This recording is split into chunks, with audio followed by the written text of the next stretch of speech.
तो भागवत की कथा सुनने से क्या क्या प्राप्त होता है? ज्ञान, वैराग्य और भक्ति की प्राप्ति होती है। भक्ति अगर हमें स्वीकार करना है, भक्ति के पथ पर चलना है, तो ज्ञान और वैराग्य को साथ में लेना पड़ेगा। अगर ज्ञान और वैराग्य साथ में नहीं है तो भक्ति हमारे साथ नहीं आएगी। अगर हमने ज्ञान वैराग्य को अपना बना लिया तो भक्ति देवी तो अपने आप ही आ जाएगी। क्यों? क्योंकि जहां पर पुत्र होते हैं मां वहां पर पहुंच जाती है। तो भक्ति के पथ पर चलना है, भक्ति को सर्वस्व मानना है, तो ज्ञान वैराग्य को हमें अपनाना पड़ेगा। और भागवत में यही एक सार है कि यहाँ पर खाली भक्ति की बात नहीं है, यहाँ पर ज्ञान और वैराग्य की बात भी है। इन तीनों का जहां पर विवेचन किया जाए वही श्रीमद् भागवत है। वैसे तो कहते हैं भा से भक्ति, गा से ज्ञान, वा से वैराग्य, ता से तत्व, जो इनकी सबकी प्राप्ति करा दे वही श्रीमद् भागवत है।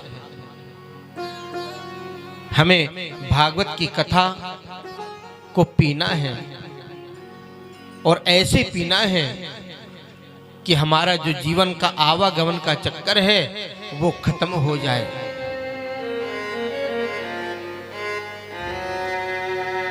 क्योंकि जब जीव मां के गर्भ में आता है ना, तो अनेक प्रकार के कष्ट भोगना पड़ता है।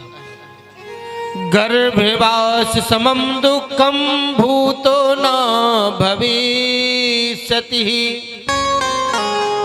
माँ के गर्भ में जीव को जितना कष्ट होता है ना, उतना ना कभी हुआ है ना कभी होगा। बहुत वेदना होती इस शरीर को माँ के गर्भ में। अगर माँ थोड़ा सा भी गर्म खा लेवे तो उस गर्भस्थ शिशु को जलन होने लग जाती है। माँ अगर तीखा खा लेती है तो उस बालक को चींटियां काटने लग जाती हैं। माँ अगर तेज चले तो बालक की धड़कनें बढ़ जाती हैं। अगर कहीं सोते समय इधर उधर सावधानी घटी तो बालक दब जाता है। और उस पतली झिल्ली के अंदर नाना प्रकार के जीव उसको नोचते हैं। तब जीव भगवान से प्रार्थना करता है, प्रभु अब मुझे यहाँ से बाहर निकालो, मैं तुम्हारा भजन करूंगा। और जब हम संसार में आते हैं, संसार में आने के बाद में हम सबसे पहले क्या बोलते हैं? कहाँ कहाँ, मैं कहाँ आ गया। फिर हमारी माता जी परिचय कराती हैं, बेटा ये तेरे पापा जी हैं। हमने पापा जी को जान लिया। फिर माता जी परिचय कराती हैं, बेटा ये तुम्हारी भाई हैं। हमने भाई को मान लिया।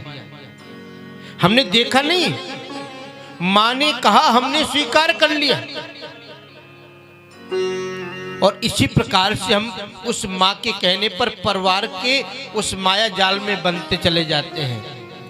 अंत में क्या होता है कि यही सब झमेला झेलते झेलते और वहां जाने का समय आ जाता है। प्रेम से बोलो राधे राधे।